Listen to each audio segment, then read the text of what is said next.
Hello and welcome to episode 14 of series 3 of the Engaging Internal Comms podcast. This is the show for employee engagers and internal communicators who like to keep up to date with all that is new in our profession.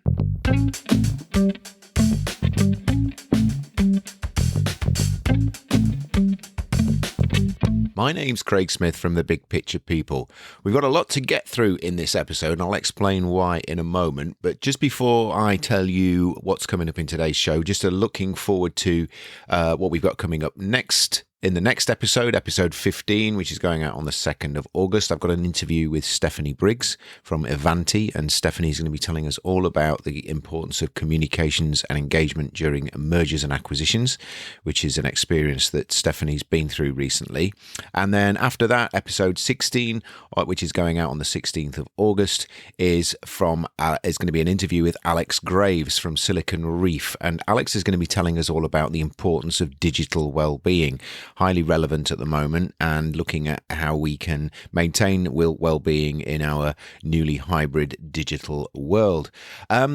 So what I'm going to do now is, I mentioned in the last show that I was going to do potentially do some interviews at the Institute of Internal Communications festival, which was a conference that I went to in July. And it was interesting because this is the first time I've ever done anything outside of doing virtual interviews, virtual recordings, recording everything in the office. This was the first outside broadcast, as it were. So it was a step into the unknown, and obviously something that I'm hoping to do more of as we return to the having the ability to be able to meet people and interview them. So this is maybe the first of our very first face-to-face live interviews. So and it was live and it was outside as well. So there's a little bit of background noise on some of the clips, which hopefully isn't too distracting.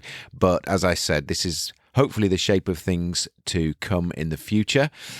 So yeah, let's go straight into that, and then we'll go straight into this episode's interview after you've had a chance to listen to that. Well, here I am. I'm at Nottingham Station. It's the morning of the 5th of July. I'm on my way to the IOIC festival. Really looking forward to it. First face-to-face conference that I've had been to for a long time, certainly since before the podcast started. Looking forward to trying to catch up with a few people that I know, maybe grab a few interviews for the show with some key people, and hopefully be able to put those onto the show. So the conference is about to start in probably about an hour or so. I'm going to be speaking with a client of mine. We're going to be presenting on the gamification of management communication, some work that we did for a client of ours, and we're presenting on that. So looking forward to that. If I can, I might try and include a little bit of a soundbite from that presentation as well. So yeah, looking forward to this, as I said, first face-to-face event for a long time. So here we go. So here I am at the IOIC festival in Nottingham on the 5th of July, and I've got someone who's going to talk to us. So who are you, please? Oh, hello there. Hi. So my name's Victoria. I work for the civil service, and I'm here as an attendee of the conference. Fantastic. And how are you finding it? What have you been to so far? So I've attended a session on gamification for management, which was excellent.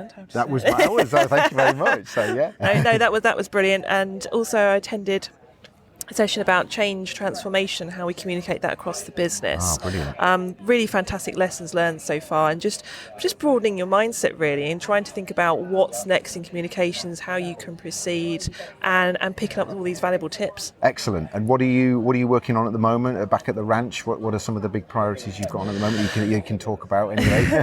So one of the things definitely that we're trying to focus on is we're trying to push an initiative through the business and trying to engage the staff in how they do their ways of working, how they can be better at the certain steps they're taking in their day-to-day activities. So we're trying to get, change champions on board, how we can communicate that through a variety of channels.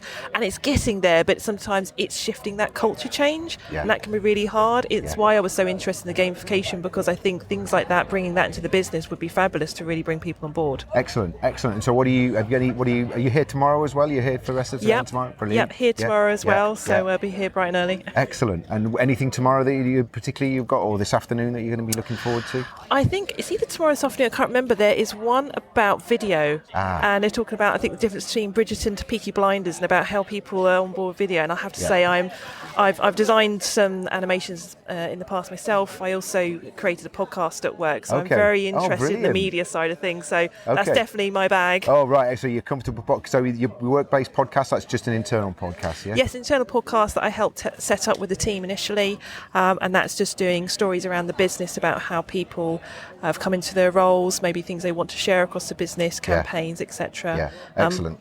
Massive fan of podcasting. I think it's an underutilised medium, so well Definitely. done for using it. So excellent. Well, thank you very much. Lovely to speak to you. Lovely to speak to you. Thank you.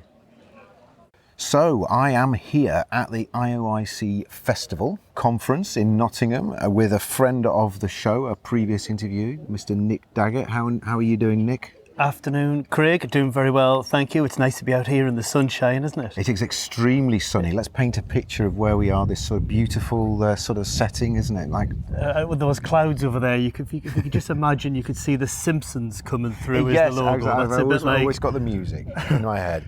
So what are you doing here today, Nick? What you're here for the 2 days? Yep, full 2-day event. The festival is well on its way, although I use the word festival slightly loosely, only because I was at Glastonbury last week, and it's a slightly different tone, but I'm dressed appropriately this time. Less glitter this on time, this occasion. So I'm with Unily. Yeah, tell us all about Unily. What does Unily do? Yeah, listen, it's our vision really to create meaningful digital experiences for employees that effectively unite enterprises. It doesn't really matter whether it's on a particular device or location or type of job, to create digital meaningful experiences that ultimately unites everyone. Okay, excellent. So what have you I know you've kind of been manning your stall most of the morning, is that correct? So have you been into any of the content? Yeah. Popped my head in a couple of times. Obviously trying to man the stall is the important job. Grabbing passers-by. There's been a few decent conversations, a few questions coming out. I tell you something which is cropping up more and more. People are talking more about app overload. Have you come across this? Tell us all about app overload. I don't know, maybe like 10, 15 years ago, employee experience, internal comms people generally complaining that there's not enough applications to get communications through in the various channels. And here we stand today, 10, 15 years later, and there's far too many. It used to just be a CRM, it used to just be a finance system, and now we've far too many applications, so I hear. So it's sort of like a tech overload, tech overwhelm. Yeah, I guess it puts us in a decent place. We get to talk about a single pane of glass, Craig. The vision of having ultimately one single piece of glass to see through into all of those other applications without worrying where it lives and how do you access it and all that type of stuff. So kind of that seems to be the theme this morning. And in terms of anything particularly at the conference you're going to be, you've anything you've spotted that you're going to go along and listen to and take part in? Honestly, the networking part, catching up with people like yourself. I've got a few ex-colleagues and some friends within the industry. I've enjoyed that so far, Craig. Tomorrow will be slightly different. I'll spend the majority of that sitting in and listening to some of the seminars and workshop sessions. Well, enjoy the rest of your time at the conference, Nick. Good stuff. See you soon, Craig. All the best. Thank you.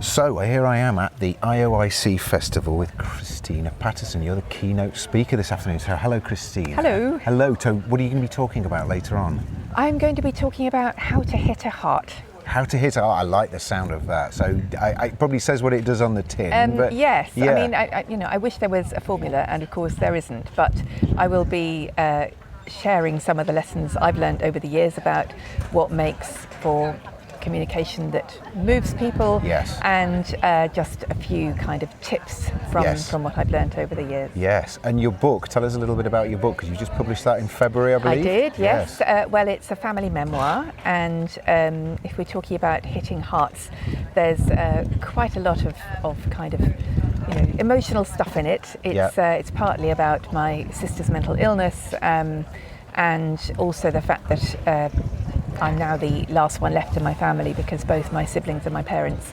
died. In fact, today. It's 3 years today since my brother died, so Right. it's quite a poignant anniversary for me. But it's about all kinds of things, really, about family life and about how we find meaning in life, what determines what's successful life, and just a mix of life, really. And that's fantastic. And so that's your story in there. Is that linked to an internal comm story, or is that just like you're telling your story?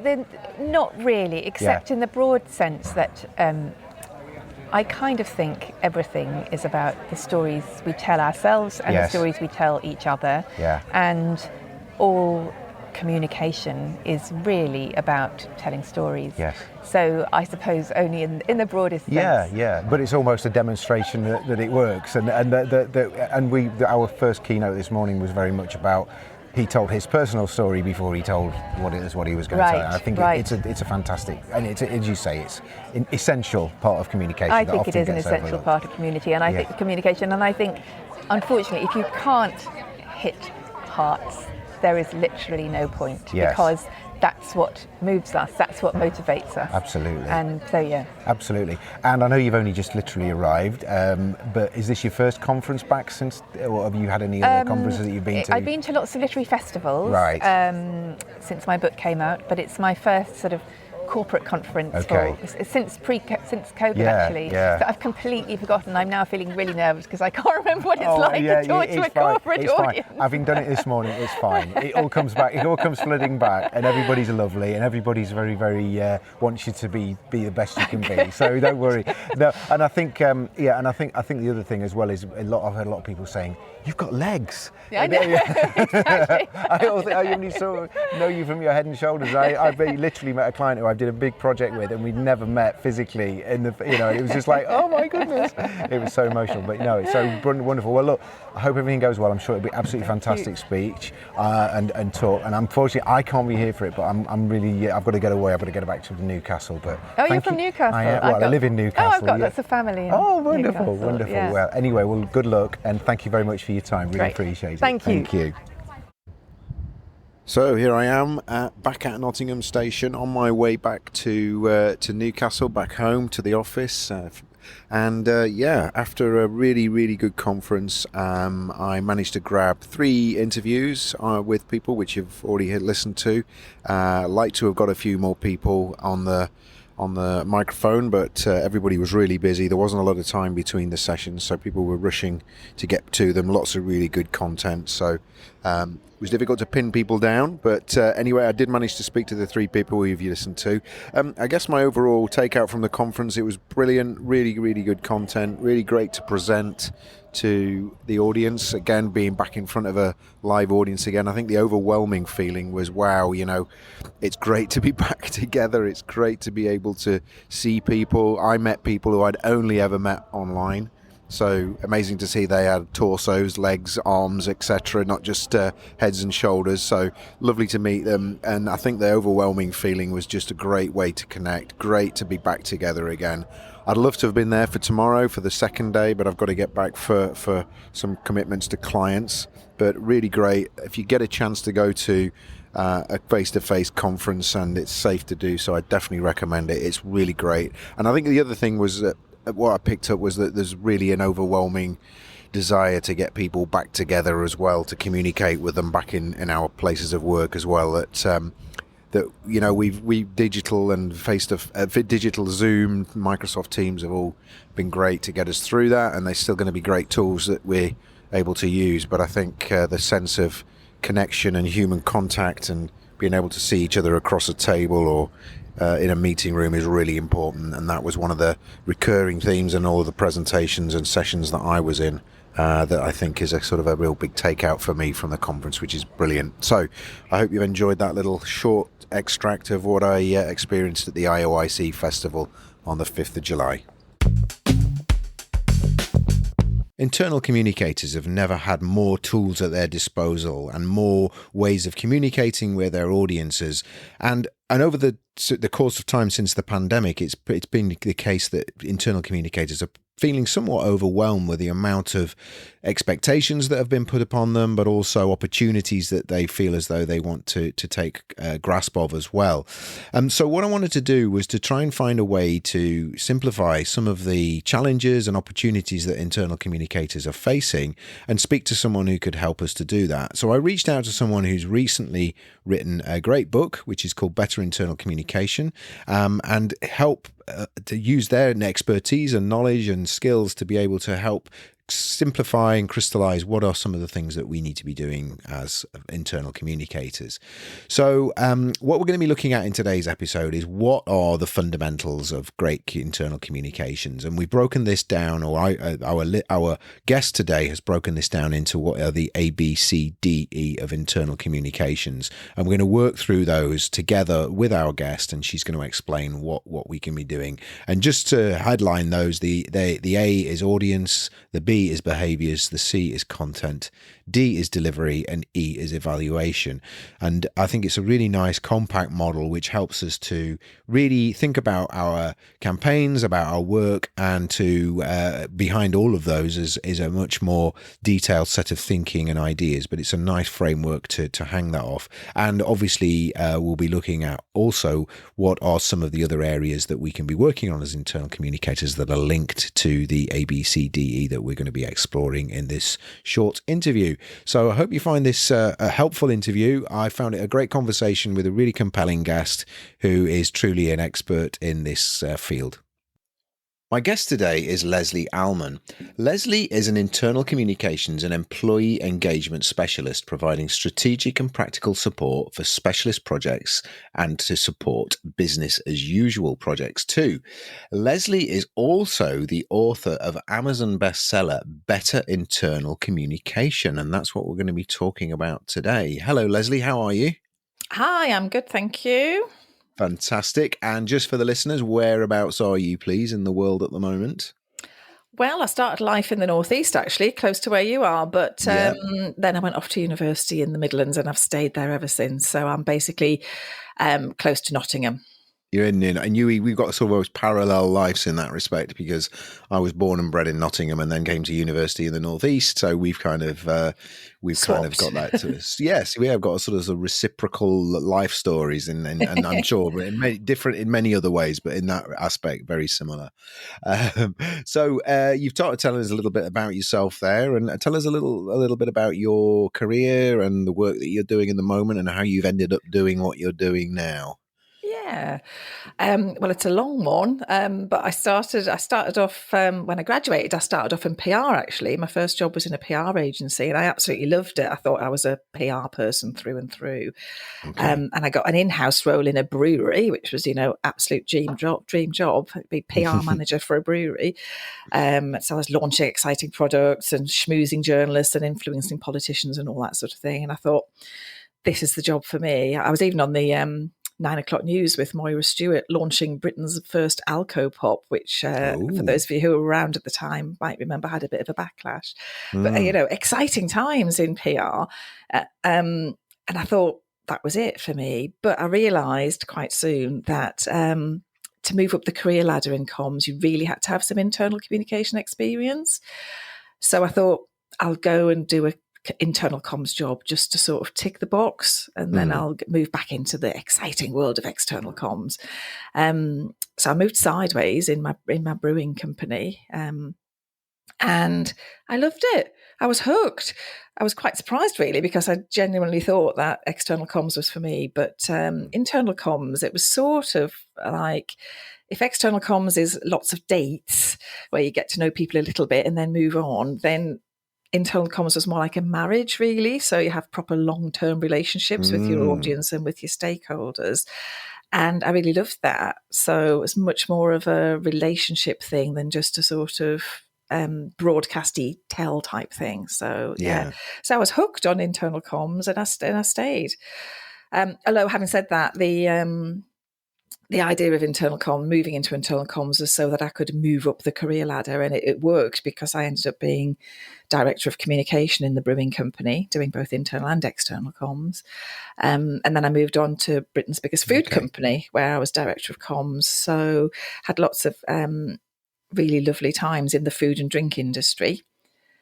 And then Yeah. about 10 years ago, I thought, I'll go out on my own and become Allman Communication and take all that sort of experience from working in agencies and working in-house and apply it to other organisations. So I've been doing that for more than a decade now, focusing on internal comms and employee engagement. And I've worked for about 50 different companies in that time. Yeah. But you'll know this, Craig, but the whatever sector you're in, whether it's food and drink, and I've worked for, Carlsberg and Pucker Pies and PepsiCo, but also pharmaceutical companies and finance companies. But whatever sector you're in, people sort of want the same thing. They want to know sort of where they're at and how they're doing and where you're going and what they can do to help. So basically, I help organisations to do that. Fantastic. Yeah, we've got lots of common things in common. I can't remember if we talked about this before, but I'd spent a long period of my career in food and drinks as well, food and beverage. And yes, definitely. Yeah, why wouldn't you? Why wouldn't you? No, exactly. Yeah, absolutely. If you're going to get free products, it might as well be food and drink. Oh yeah, definitely. Excellent. So no, thanks for that, Lesley. That's really, really interesting to find out. And I think I know a lot of internal comms people who've kind of dabbled with, or not dabbled with, have worked in PR, they've worked in media, and then have found that found their kind of footing and their place in internal comms. So it's always nice, I think, because I think it's a nice area to work in, isn't it? It is, and I think the boundaries are changing as well, because in the olden days, external comms and internal comms could be potentially completely different messages and completely different channels. But now, really, it's all merging, because people pick up information about your company, their employer, both from the internal channels but also from the world around as well. So it has to be much more joined up, internal and external comms these days. Definitely.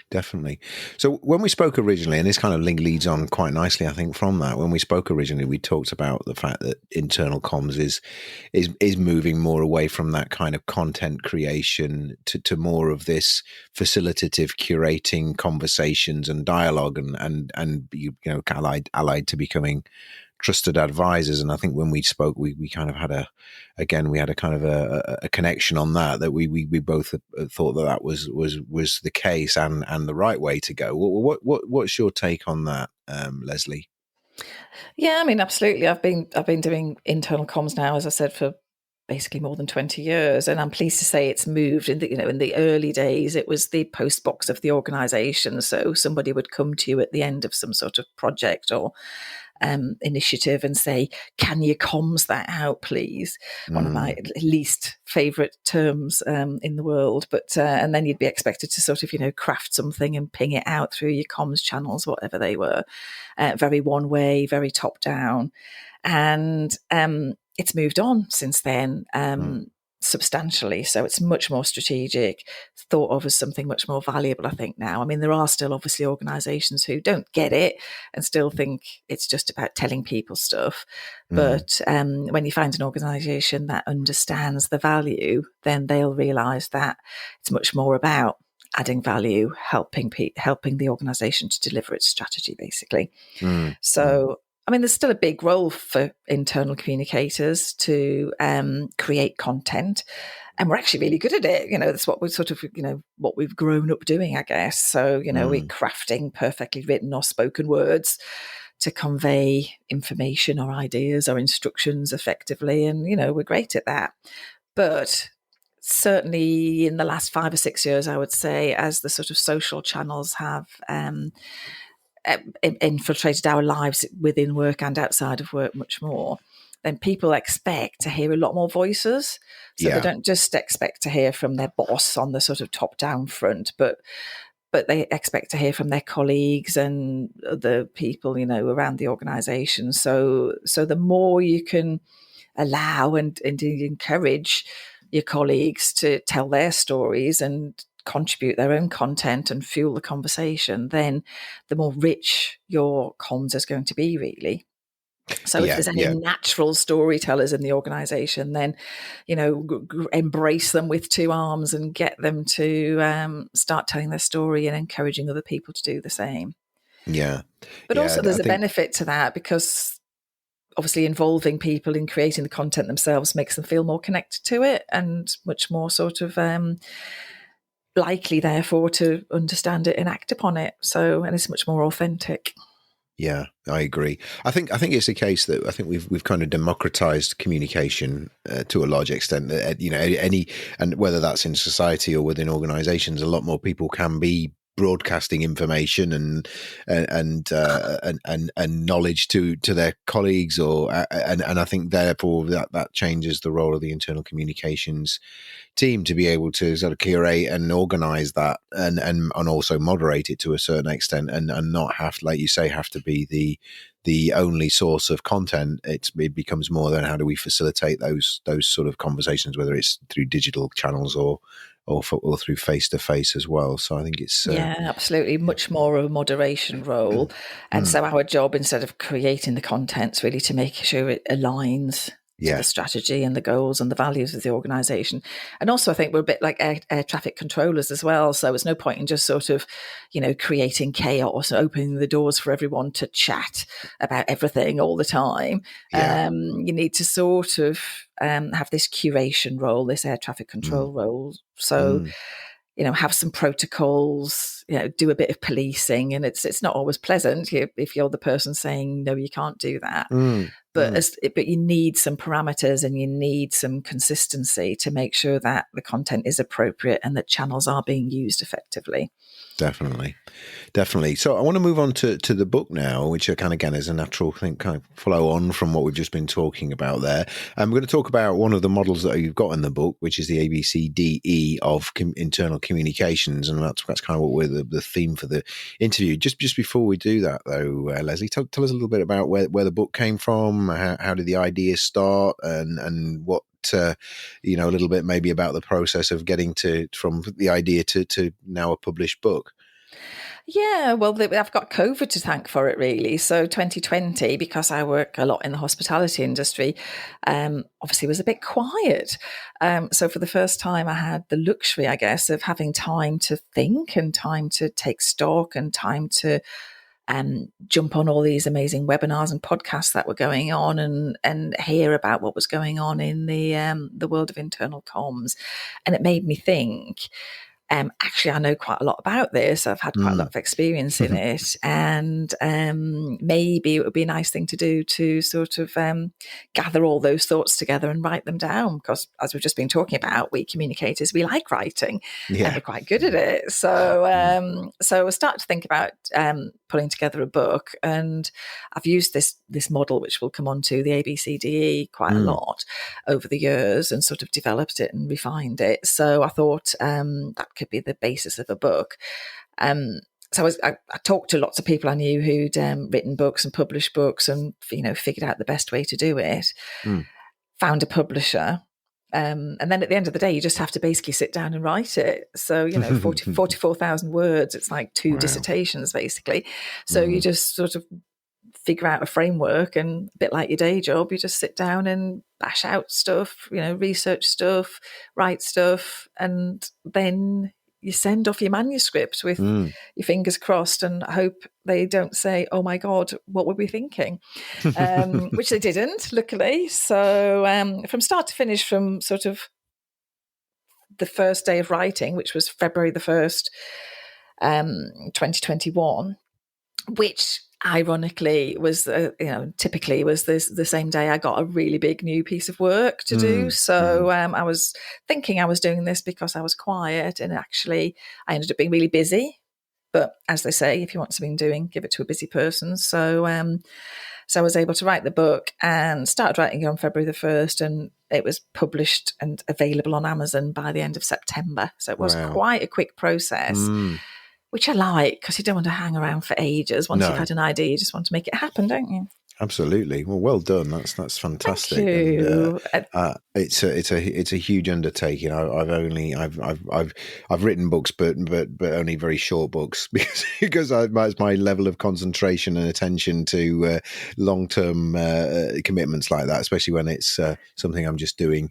So I have massive respect for anyone who can put that amount of time and dedication in, and as you say, you did it in a relatively short space of time, but that doesn't mean you're making writing 44,000 words any easier. So no, but I mean the lovely thing is it's been really well received. It was an Amazon bestseller in the business communication category, which is nice. Well done. And now it's been shortlisted for the Business Book of the Year awards in the self-development section. So I'll find out in May. I don't know if that's before or after this goes out. We may have gone out after this. So if you let me know, though, I'll put it in the notes. I'll put in the show notes. On. Yeah, I'll maybe record a little postscript to say, and by the way, for those of you who are wanting to know, if there's no postscript, it didn't happen. Well, exactly. Had a good night at the awards ceremony. I'll edit that bit out. Yeah.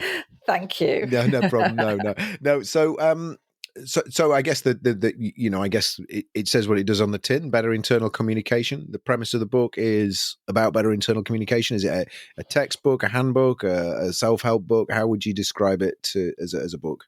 Yeah, I mean, they say there's 3 Ps as acronyms, new acronyms I've learned about the world of publishing. So you, when you're thinking about who your book is, writing a book, you think, who's the person it's written for? What's their problem? And what's your promise? Nice 3 Ps. We like an acronym, don't we? Yeah. So the person it's written for is basically anyone in internal comms who wants to learn a bit more, who wants to sort of fast track their career and step up from being tactical to more strategic. So the subheading is how to add value, be more strategic and fast track your career, which is exactly what it does. Yeah. So the problem is they're in an organization where they're either stuck in their role or haven't got anybody to learn from. And they don't know what they don't know, really. And the promise is that this book will tell them what they need to know to do exactly that, step up their career and be more strategic. I like that. You could use that for many things, couldn't you? Not just writing books. I think that's a really good way of breaking down any proposition, isn't it? So excellent. Yeah. Good. Well, you're definitely on the right podcast then. So good. So let's go into one of the models that you just mentioned there, and I mentioned before. So the ABCDE of internal communication. So do you want to maybe start by giving us the what the ABCDE are, and then we can maybe go into each of them in a little bit more detail. So I'll let you. So I mean, you mentioned earlier about becoming a trusted advisor, and the number one way to do that is to be more strategic and add more value. So this model helps you to do that, and I know that communicators tend to be a bit obsessed with channels, and practically every conversation you have about internal communications ends up talking about what channel you should use. But this model helps you to think strategically through the steps that take you to the point where you're in a good position to decide what the channel is. So the A is for audience. So who are you communicating with? The B is for behaviours. What do you want people to do or think or feel or say differently as a result of this communication? So why are you communicating? C is then content. So once you know who you're communicating with and why, then what are you actually communicating to them? What's the content? What do you want to tell them or what do you want to hear from them? And D is delivery.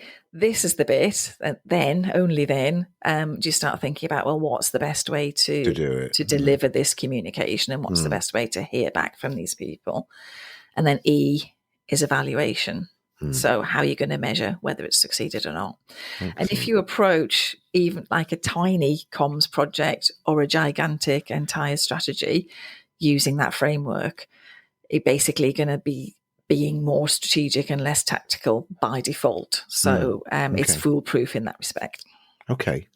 So if we can, let's just dive into those in a little bit more detail. And obviously, we're not going to try and certainly don't want to recount all of the book or all of the section that talks about each of these. But maybe you can just give us like one or two kind of ideas or thoughts for each of these sections. So let's start off with the A then of audience. What are some of the things that you're recommending or advising when it comes to that first part of this framework? Okay, well, audience, I mean, basically asking yourself, who's this communication aimed at? Who are your enablers and blockers here? And there's lots of classic ways to understand your audience better and put yourself in their shoes. Stakeholder mapping's one that people use a lot. You can use the RACI model, with who's responsible, accountable, consulted and informed. If you're working on a project, for example. Yeah. One thing I do quite a lot is a day in the life. So that basically is figuring out who does what, and then you can, from that, decide who the most important people to help you with your communication or who you need to have on board are as well. Yeah. So that's kind of creating that, not a persona, but creating a sort of an idea. This is the person or people I'm going to be speaking to, and here's some of their kind of understanding needs. the audience. So if you're basically working on, I don't know, a boring SAP implementation project or maybe a health and safety type comms program, then understanding your audience by figuring out what they do day to day is quite an important way to do it. But you mentioned personas, and that's a sort of that's another brilliant way of thinking about, Dave the driver, or I mean, I've worked in an organisation where they deliberately always do the Dave test on their comms and say, well, would Dave understand this and know what he was supposed to be doing? Dave the driver, the imaginary driver. Yeah. Would Dave the driver, would this pass the Dave test? So personas is another really good way to do it. Yeah. Yeah. Excellent. So then, lots of ways, but the thing is to not assume, and I hear this a lot, really annoys me, when I hear comms people talking, they're basically assuming everyone's sort of sitting at a desk looking at a screen. And, 80% of the workforce probably aren't in that position. They're out and about, they're lorry drivers, or they work on factory production lines, or they're carers, or they work in hospitals, or teachers in schools. Lots and lots of people don't sit and look at a computer screen all day. So understanding your audience is really fundamental. Real danger the real danger that you write stuff that for yourself, don't you? That you write content for yourself, or you create a comms campaign for yourself rather than thinking actually that's what I'd want, but what do other people want? And So I saw a brilliant video that an organisation had done years ago, and I can't remember which organisation it was now, but it was basically put yourself in the audience's shoes. And it's just, we know it theoretically, but it's just so important to actually do it. Yeah, I know. And I think the other danger is sometimes we write for our kind of sponsors' needs because we know they're going to be the ones who sign it off, and they may sign it off, but then is that who this is aimed at as well? Is absolutely. I mean, right for the audience, not for the approver. Exactly. So that's the A then. So we've kind of thought about our audience, and we've done some real sort of thought about that. Then we're on to the behaviours. So you said about the think, feel, do test, which I really like using as well. So tell us a little bit more about that. So behaviours is really the why of the comms. So, what is the purpose of it? And there's generally speaking, whenever you're doing any sort of communication, what you're trying to do is get people to do, think, say, or feel something differently. So there's not much communication that is just for information or because it'd be nice for people to know that.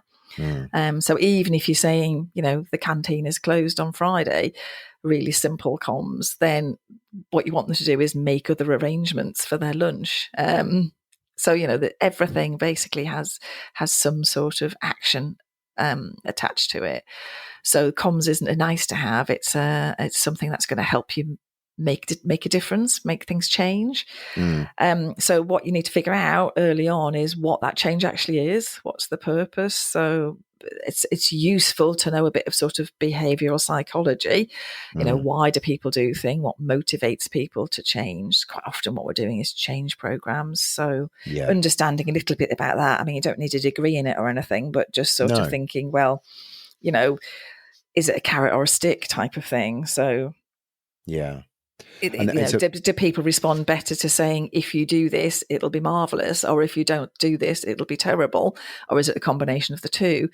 So, thinking about that sort of thing is helpful. Yeah.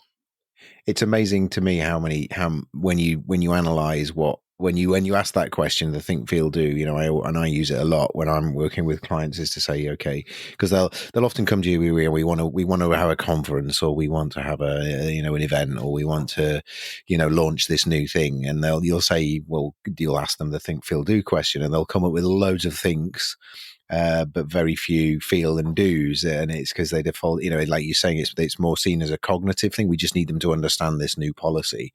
Yeah, but what do you then want them to feel about that policy? And then what do you actually? Obviously, they want them to follow the policy, but there's often more nuance than that. And I think you can get some really interesting conversations. And I think that then, I guess your model is iterative, because that then asks you to go back to, well, let's go back to our audience and whether it's the Dave test or whatever, but actually kind of really get ourselves in their shoes and think about that again. Absolutely, and then you're demonstrating great comms there. If you were having a conversation with an internal customer or a client, you'd be sort of saying, but why? Until you get to the absolute crux of it, this is actually what this communication is about. What we want is for people to change their behavior in this way. I use the ICE model in the book, which it fits exactly with what you've just been saying. So I is for informed, so if they're informed at the end of the comms, then they're going to think differently. And then the C is for connected. So if they're more connected with what you've talked about in your comms, then they're probably going to feel something differently. You'll have experienced what they feel. But E in the ICE model is engaged, and once they're actually engaged, they're likely to actually do something differently. So you get to the point of actual behavior change. But that takes more time and it takes more effort. You don't need to do that every single time, but you need to know whether you want people to be informed, connected, or engaged at the end of the process. And that's part of this stage of this model, is figuring out which of those you want people to be. And I often think as well, as a consultant, if you've got to the point of working with a client and you haven't already asked these questions before you're working with them, then it's amazing that you've managed to get the work in the first place, because you've really not understood what it is the client needs from you in the first place. When your proposal must have been either blind luck or just a good guess. So or they haven't, or both of you haven't. Yes, absolutely, And so then you've got to go back around the loop again. Yeah, so there's a tip for anyone listening to this who's looking to use a consultant or an agency, is if they haven't asked you what you want people to think, feel, and do as a result of working with them, then you maybe have a think again. It's not sending stuff out. No, exactly. Telling people stuff. It is making a behaviour change, which is why the B is for behaviour. Absolutely. Okay, let's move on then to the C, so the content. So this is probably the one that people go, I kind of know how to do this. This is my sweet spot. What are some of the things you would be wanting to think about when you're coming to the content part of this model? Yeah, I mean, content, it's great. We love it. It's our comfort zone, I guess. But at the end of the day, there's so many channels now. And again, it's targeted to the audience, so tailor it to the audience, tailor it to the channel. And I talk about a thing called the 6C test. So ask yourself, will your content connect? Is it clear? Is it compelling? Is it in context? Is it concise? Is it channel specific? And if you have a look at those 6 C's, then there's a very good chance that if you manage to answer all those positively, then your content's going to work for your audience and achieve what it is you're trying to achieve. So, And and content is, again, we're back to this, what we talked about earlier, but just to touch on it again, the content you create and content you curate. So even the content you're creating, you need to ask those 6 questions really, and help people to make their content suitable for the audience and for the channel. I know one of your C's there within that content was around channels as well. And I guess there's an overlap, and we're going to talk about delivery obviously next. But I guess there's an overlap that the content form needs to follow function, or function needs to follow form. I think there's probably, is it right that there's a, your content needs to be appropriate to the channels that you're planning to use, whether that's a kind of conventional newsletter or email, or whether you're going to be doing something maybe more kind of interactive, maybe it's a facilitated conversation, then the content then needs to be obviously suited to that particular delivery method as well. Yeah, absolutely. So this works up and down. Up and down the ABCDE model. Yeah. But the other thing is, people have got such short attention spans now, and the world is so noisy. So a really important bit is, is this going to cut through? How are you going to make sure that what you're writing or creating for people is going to cut through? And that, the 6C test helps with that as well.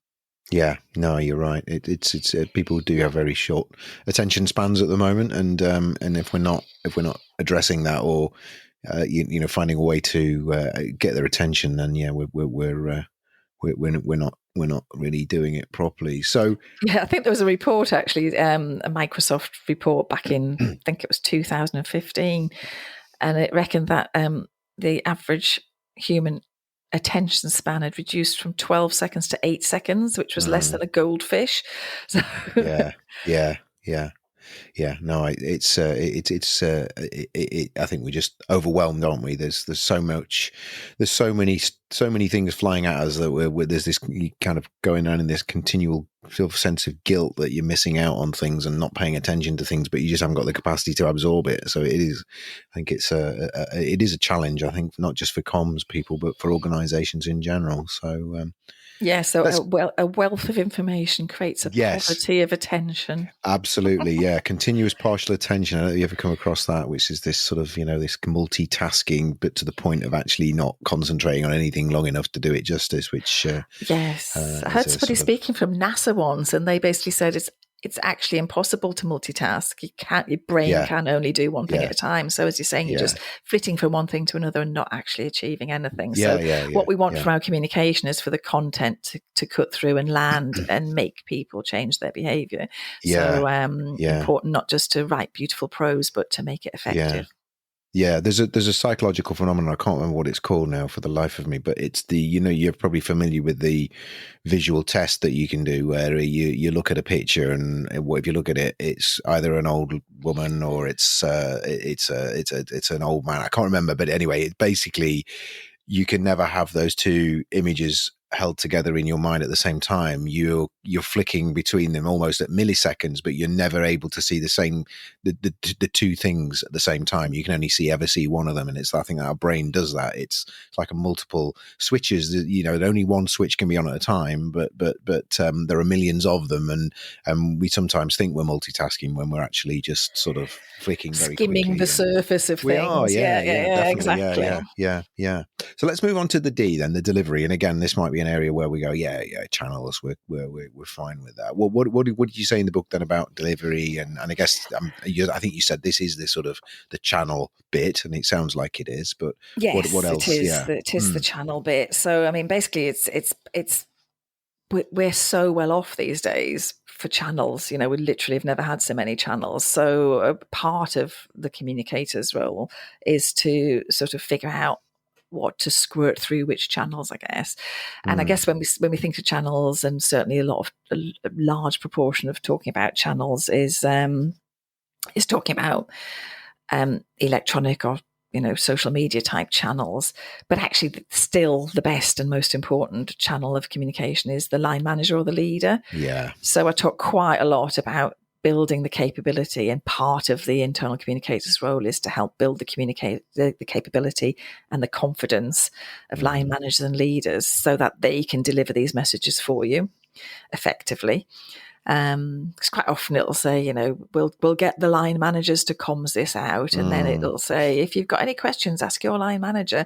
And these poor old line managers, literally they've got a day job to do, which is taking 120% of their time, and you're asking them to do all this on top, and they possibly haven't been trained. They probably haven't been trained, actually. They probably haven't got the confidence or the capability, or even really this sort of, why would I bother type of thing. Some of them are great, some of them are naturals, some of them are terrible, and most of them are just in between, really. So a really important part of our role is to figure out how to make life easier for those guys, so that you're helping them to succeed, so that they're being an effective communication channel on your behalf. Yeah.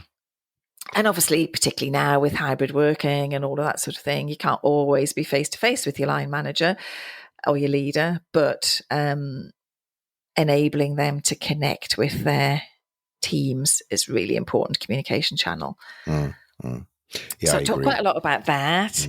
But of course, we talk about print and online and the use of technology. And on the technology front, I guess my biggest piece of advice is to start with the users. So, start with the audience. Define, as we've already talked about, define the behaviour you're looking for, the content and what they require. And then choose the best technology to do that, because they're much more likely to embrace it that way. If you start with the technology, if you think, oh, everyone's got this, I better have that as well.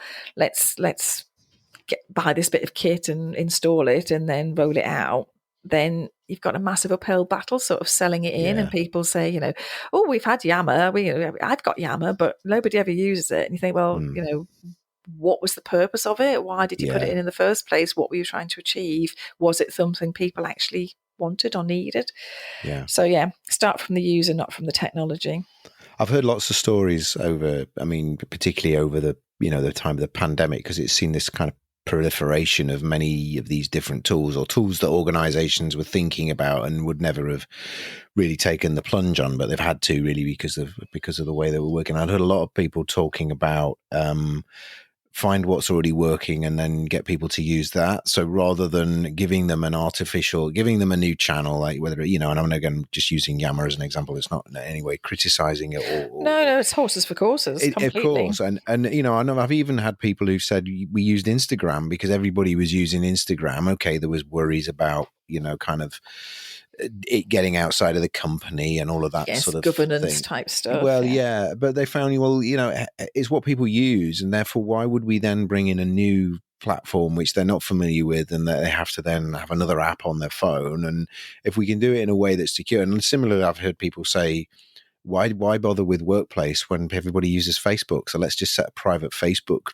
group up that's hidden and nobody else can access apart from the people who have to get approval, and we can do some vetting before they do that, and rather than creating another point of friction for them by adding. And so again, I'm not saying that's the right way of doing it, but I've heard a lot of people talking about finding the path of least resistance rather than kind of creating something that actually has friction associated with it, and therefore, as we know as communicators, is probably more likely to it's to back be to the audience, isn't it? Of course it does, yeah.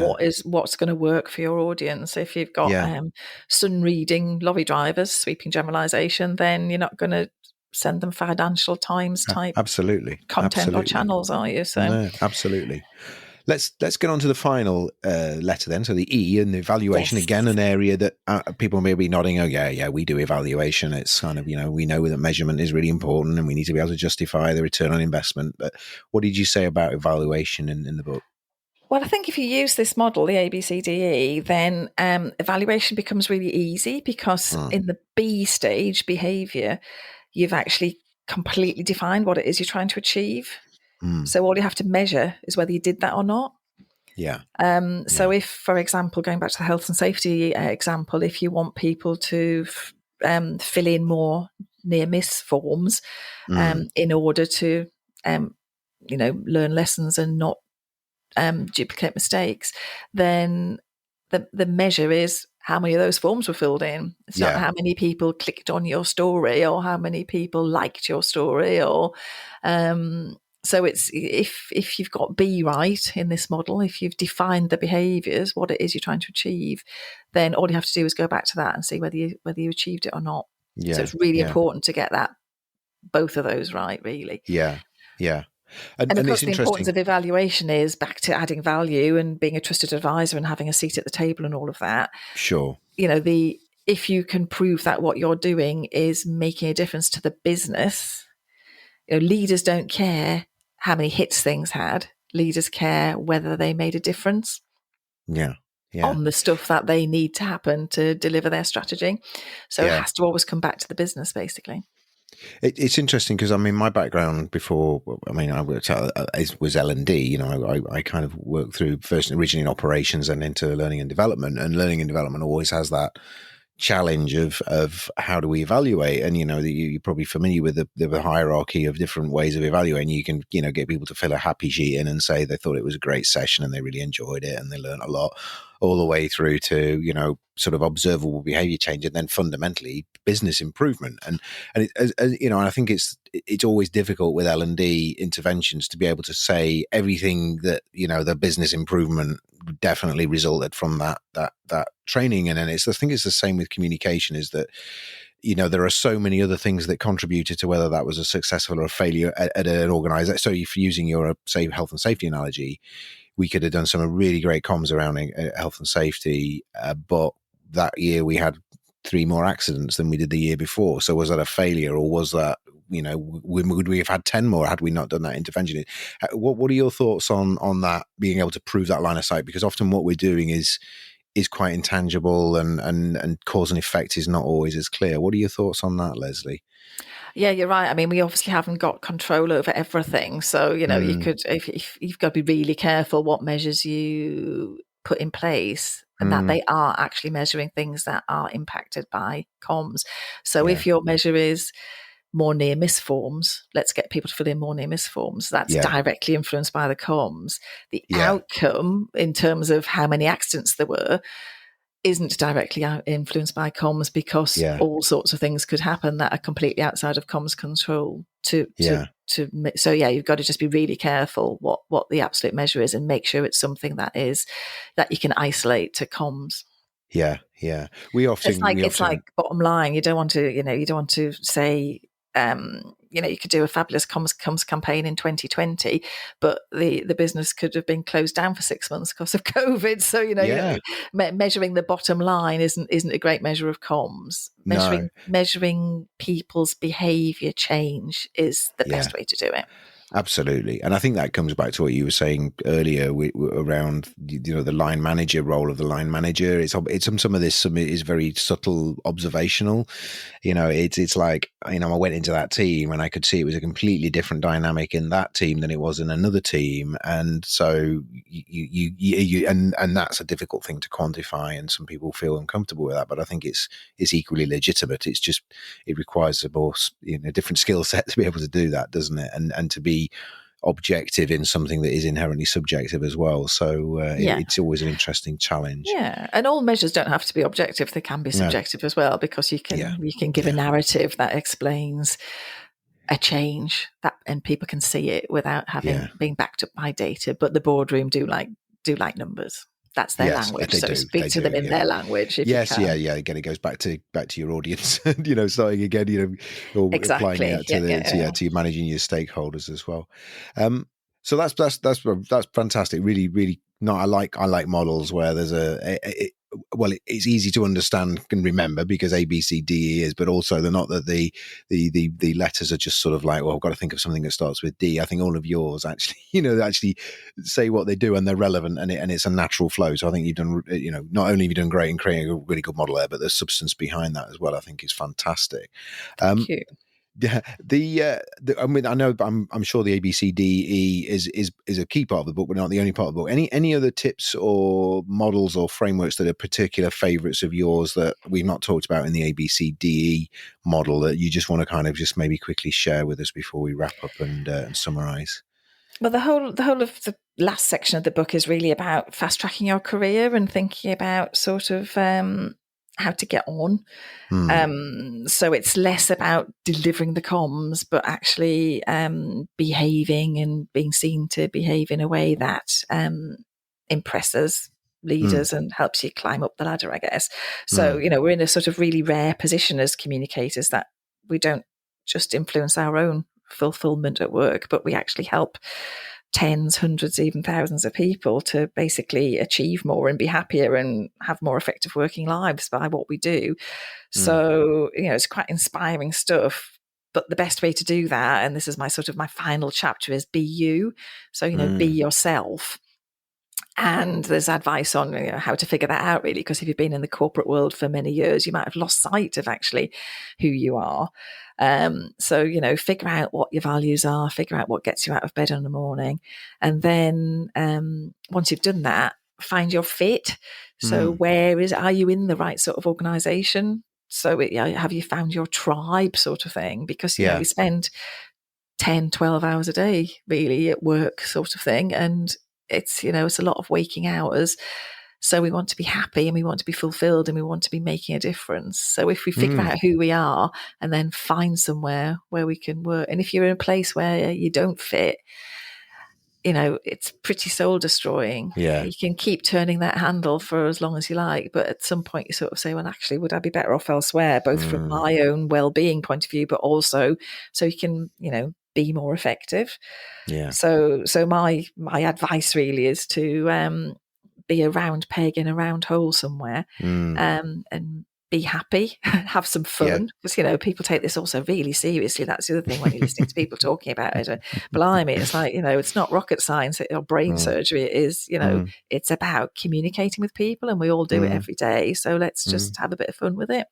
I love that. Yeah, life's too short, isn't it, to do something you don't enjoy doing, or work. Not you enjoy doing, but working somewhere that you don't enjoy being. So I totally agree. Yeah, we recorded an episode a few weeks ago that we put out, our episode 10 of this series. And you may know Sam Blezard from Fortnum and Mason. Are you familiar with Sam? Do you know him at all? I don't, but I know someone who's just gone to F&M actually in the comms team. Oh, well, there you go. Well, with her. Yeah, they probably connect. Probably know him. Yeah, well, Sam did an episode for us, which was about personal branding for internal communicators. And Sam, although he works in Fortnum and Mason, he's got his own podcast. He kind of does loads of content, and he's basically done that because Fortnum and Mason he used, again, similar to what we were talking about earlier, he used LinkedIn as a sort of a proxy intranet because they haven't got an intranet, so they use their LinkedIn for people to communicate, and he shares a lot of stuff on there. But what he's done in doing that is he's created a really strong personal brand, and that's not from a kind of self-serving perspective. It's very much that he's kind of uses his personality to create influence within his organization. So it kind of links with what you're saying there, which is we're good at this stuff as internal communicators, and we can use that as a force for good. It's not just about bragging and showing how clever we are, but we can actually create our own brand, and that brand then links to our own personal values, our own personal interests, and why we do what we do. And I think we shouldn't be shy about doing that, and I think it's an entirely legitimate approach to take. So it's sort of yes, I mean, an unusual thing in my book is that in between every chapter there's what I call a musing. I muse on something, and it's basically to do with music, because music's my thing that I love outside of work, and I go to loads of gigs and watch loads of bands and all that sort of thing. Brilliant. So that's if you picked up my book, it couldn't be anybody else's book other than mine, because nobody else is going to put a chapter in about Prince or Glastonbury or the streets or whatever. They're literally just thinking, what can we as communicators learn from basically professional communicators who are musicians? Yeah. Well, you definitely need to connect with Sam, because he actually has a podcast which is all about Prince. That's his thing. He's massively into Prince. Well, I'll have to send him my book. There you go, you see. Yeah, well, that might be a good thing. I'll talk to you about that after we finish recording. So brilliant. Excellent. Well, look, that has been absolutely fantastic, Lesley. I really enjoyed that. Time's flown by. I've just been totally engrossed in our conversation. Let's just quickly wrap up by just saying a few things around how people connect with you. So I'm going to put your LinkedIn profile into the show notes. So if people want to reach out to you, connect with you, is that okay? Are you happy with that? That's great. I'd love it. Super. And we're going to obviously put a link into the book, and hopefully, people will have a look at that and get a copy, because it sounds really interesting. I'm going to get myself a copy because it sounds really, really fascinating. And I may be getting you back on the show at some point in the future to talk about another part of it, because it sounds really comprehensive. Is there anything else you'd like me to put into the show notes for people to access about you? I can put your website link in as well if you wish. I think it's LinkedIn, Twitter, website, all the usual channels, and the book's available from Amazon. So yep. That makes life easy, doesn't it? On demand. So you literally can order it at tea time and it arrives the next day, which is, pretty focused customer service, isn't it? Unbelievable, isn't it? I know, it's incredible. Well, look, Lesley, thank you so much. Been absolutely wonderful talking to you, and wish you all the best for the rest of the year, and obviously with the book. And I really appreciate you taking the time to share your knowledge, your insights, and your experience with our listeners. And take care. Have a fantastic rest of this year, and we'll speak to you soon. Thank you. It's been a pleasure. Thanks, Lesley. We hope you've enjoyed this episode of the Engaging Internal Comms podcast. If you've got any ideas for episodes you'd like us to cover in future, you can email us at info@thebigpicturepeople.co.uk, or you can use the feedback form at engagingic.com. If you're not already subscribed to the show via your podcast platform, please do so. And if you could leave a review for us, that would be absolutely fantastic. We have links to other episodes at engagingic.com. All of our previous episodes are available there. And if you're interested in our visual communication services, our big pictures, our learning maps, our explainer videos, and also our live graphic recording, please get in touch with us again at info@thebigpicturepeople.co.uk. Thank you.